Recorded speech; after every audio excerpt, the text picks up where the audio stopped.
Coming up today, the Federal Reserve raised its interest rates in the U.S. from near zero for the first time in almost 10 years. The Fed's decision is expected to be a big test for emerging market economies like Korea.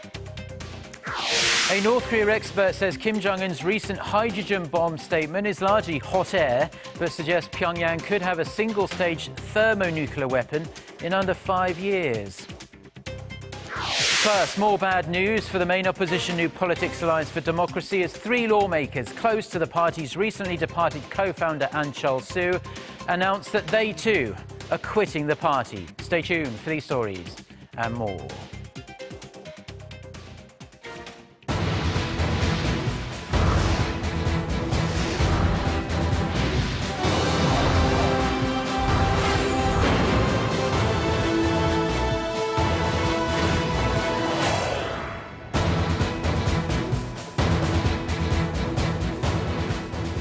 Hello, it's noon on Thursday, the 17th of December. You're tuned in to our midday newscast here on Arirang TV. Thank you ever so much for joining us.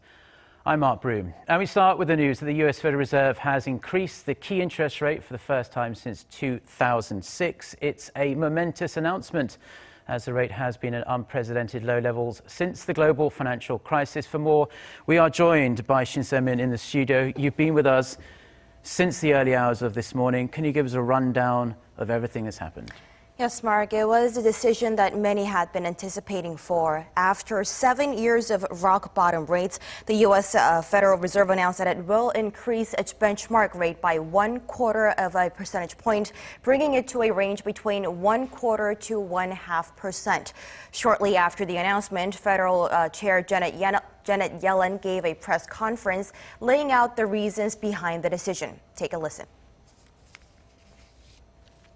Since March, the committee has stated that it would raise the target range for the federal funds rate when it had seen further improvement in the labor market and was reasonably confident that inflation would move back to its 2% objective over the medium term. In our judgment, these 2 criteria have now been satisfied. The Federal Open Market Committee judged that the U.S. economy and the labor market is healthy enough to begin the process of normalizing rates, recovering from the worst financial crisis since the Great Depression. Now, the U.S. labor market added 211,000 jobs in November, totaling some 2.3 million jobs in the past 3 months. And the Fed is hopeful that the inflation is starting to climb to its target rate of 2%. And we'd heard talk about this rate increase being on the horizon for quite some time now. In fact, the days before this, we were hearing 97, 98% of analysts were expecting it. How have the world's financial markets taken it? We hear Wall Street is up. How about the Korean market opened about 3 hours ago? That's right. In the early hours of trading, Korea's Kospi jumped 14.6 points and the Kosdaq went up 6.65 points. Now, the positive trend is visible elsewhere in the region as well. Japan's Nikkei also opened 1.5% higher.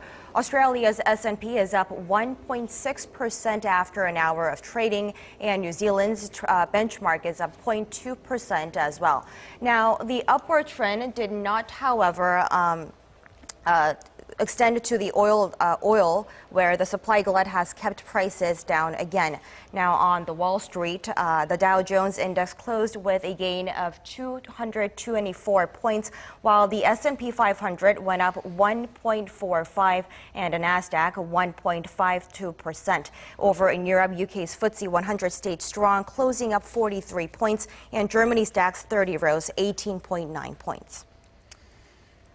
Yes, well, we're looking at the graphs there while you're talking to us, Se-min. It seems the dust is still settling on this announcement, only made about 8 hours ago. It seems thus far, though, that it's a good sign for investors. But how is the Korean government taking this news? Yes, the senior government officials gathered for a meeting in Seoul early this morning. Vice Finance Minister Jong-un said the Fed's decision will have a minimal impact on Korea and said the fundamentals of the Korean economy are solid. Regarding earlier concerns about a potential capital outflow in emerging markets, including Korea, The vice minister stressed that Korea has a sufficient amount of foreign reserves, distinguishing it from many other emerging countries. He also promised to beef up monitoring of market developments and said contingency plans will continue to be updated and will be put into place when necessary. He also said that the Korean policymakers have also have a tough decision about whether to follow in the Fed's footsteps and raise the country's record low interest rate that stands at 1.5%. But if it happens, it could push the country's record high household debt, which surpassed the $1 trillion mark this year, further and put a burden on borrowers in Korea who once enjoyed the lower rates. So lots to consider for Korean economists. Yes, and we must remember as well that this is just the first step. The Fed has laid out how it plans to keep raising the rates over the next year and the year following that. So it's going to be a big story for the Korean economy. And of course, if interest rates here in Korea have to go up as well, that could potentially have a big impact on homeowners here. Well, thank you very much, Semin, for your report. My pleasure. Now, in related news, and as I just touched upon, Korean banks have actually raised their interest rates already for housing loans, above the 2% range in anticipation of the Federal Reserve's now confirmed decision to hike rates for the first time in around a decade. According to the banks, the current annual interest rate for mortgage products based on the cost of fund index starts in the 3% range now, and that is up about 0.1 to 0.2 percentage points from last month. KB Gungming Bank still is the only commercial bank in Korea that has maintained mortgage rates in the 2% range, but it too is expected to top 3% by next month. This is due to the rise in the KOFIX, the benchmark used by banks to determine their lending rates. It climbed nearly 0.1 of a percentage point on month to 1.66% in November. The largest margin of increase this year was attributed to the Fed's pending rate increase. Now, in other news, former opposition party lawmaker Ahn Cheolsoo continued his tour of Korea this week to build support for his new political movement, while 3 more lawmakers from the party Ahn left on Sunday have announced that they're following his lead and leaving the party as well. Our Park Ji-won has more about Ahn's departure and the continuing effect on the party he co-founded. Newly independent lawmaker Ahn Cheolsoo embarked a 2-day visit to Korea's western Jeollado province on Thursday to drum up support in the region. He will spend time in the cities of Jeonju and Gwangju, both considered liberal strongholds. During the visit, he plans to meet with local politicians, merchants, and people from the finance sector. Also on Thursday, less than a week after Ahn's departure from the party he co-founded, 3 NPAD lawmakers close to him have announced they are following his lead. In a press conference on Thursday morning, 2-term lawmakers Moon Byung-ho and Yoo Sang-yup and first-term lawmaker Hwang Ju-hong said they are leaving the party because it has failed to provide voters with hope and a vision for the country. They said they will aim for a new kind of politics that prioritizes the livelihoods of the people. The party they've left is in disarray after Ahn's departure, which exacerbated a growing internal conflict over the party's direction. The defections represent another setback for current party leader Moon Jae-in, whose leadership was already being tested after floor leader Lee Jong-un went on strike last week. Nevertheless, Moon said he will forge ahead with efforts to reform the party. Park Ji-won, Arirang News.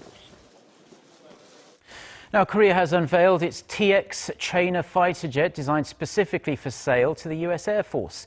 It's a spin-off from its T-50 supersonic trainer, also known as the Golden Eagle, that has already been exported to 4 countries, including Indonesia and Iraq. If Korea wins the U.S. bid for the 350 trainer jets, it would be worth some $8.5 billion. Attending the unveiling ceremony, President Park Geun-hye said the alliance between South Korea and the U.S. will become even firmer if Seoul wins this deal.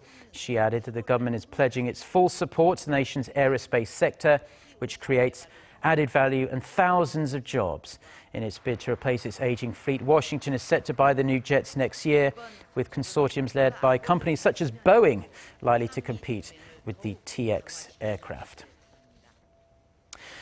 Now, Now, a U.S. expert on North Korea has reached the worrying conclusion that the communist state could potentially deploy a hydrogen bomb with a yield of 100 kilotons by the year 2020. Joel Witt, editor of North Korea monitoring website 38 North, said during a press briefing in Washington on Wednesday that it was their projection that within the next 5 years, the North could have a single-stage thermonuclear weapon that is 5 times more powerful than the atomic bombs dropped on Hiroshima and Nagasaki in 1945. He also forecasts the North could make significant progress on a 2-stage H-bomb, which is an even larger yield nuclear weapon.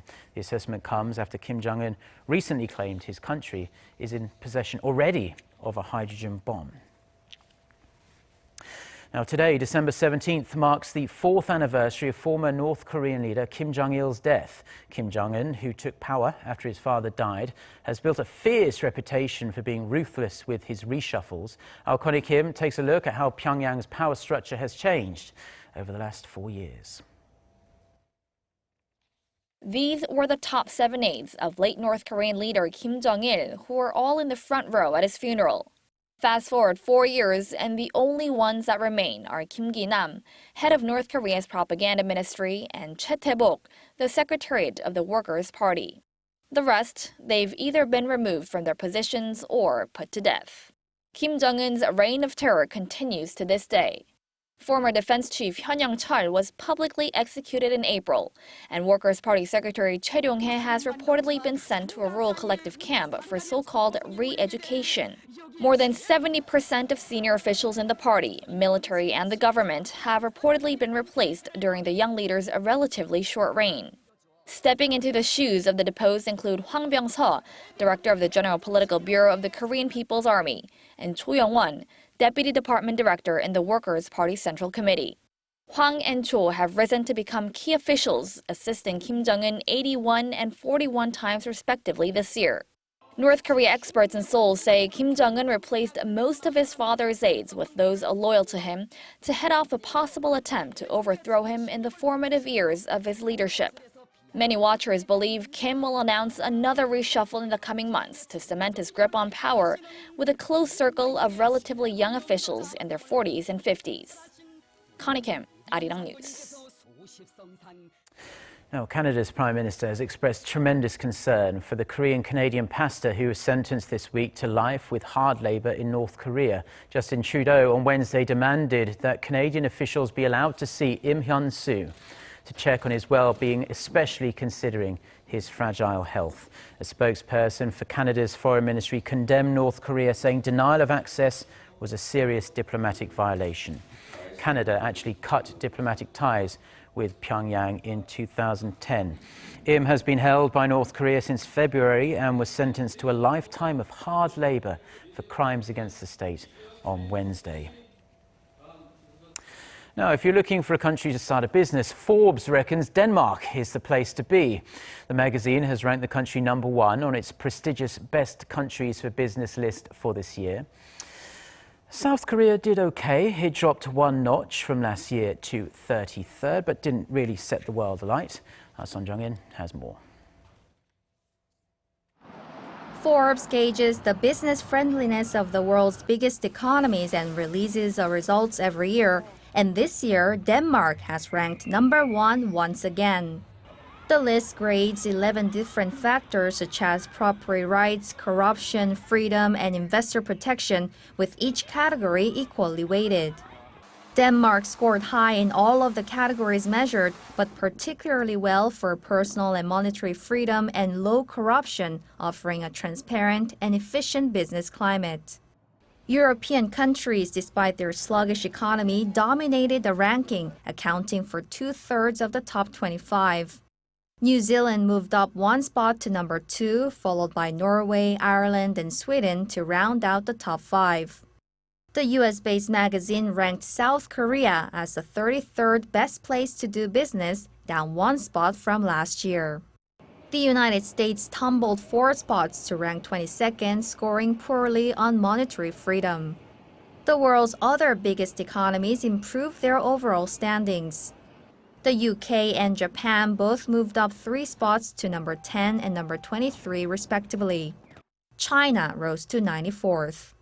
144 nations were graded this year based on data from international organizations including the Heritage Foundation, World Bank, and World Economic Forum. 손정인, Arirang News. Now, the number of wild boars that have been finding their way into downtown Seoul has doubled in the last year. The Seoul Metropolitan Fire and Disaster Headquarters said Thursday that it has received 324 emergency calls about boar sightings so far this year. You're looking at some of them there.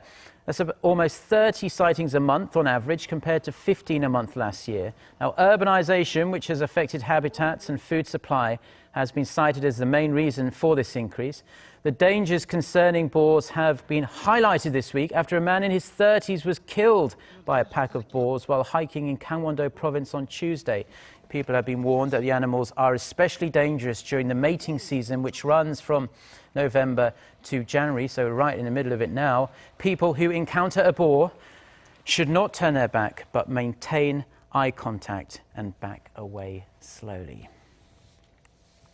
Some good advice there. Now, Christmas is only a week away and it's supposed to be a jolly season, but an analysis of big data shows otherwise. According to Daumsoft, a local opinion research group, an analysis of posts related to Christmas on blogs and Twitter from November to mid-December showed an increase in the number of people who wrote about feeling lonely. This year, the number of posts with words related to lonely jumped by 5 times to more than 17,000. That's a huge leap from 3,000 posts in 2011.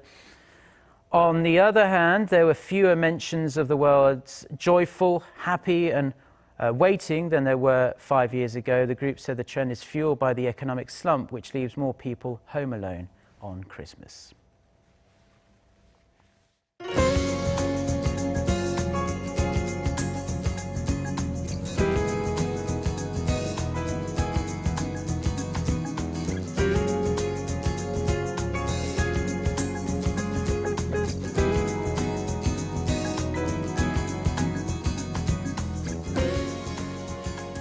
Well, that's all we have for now. I'm Mark Broom. Have a wonderful day. Goodbye.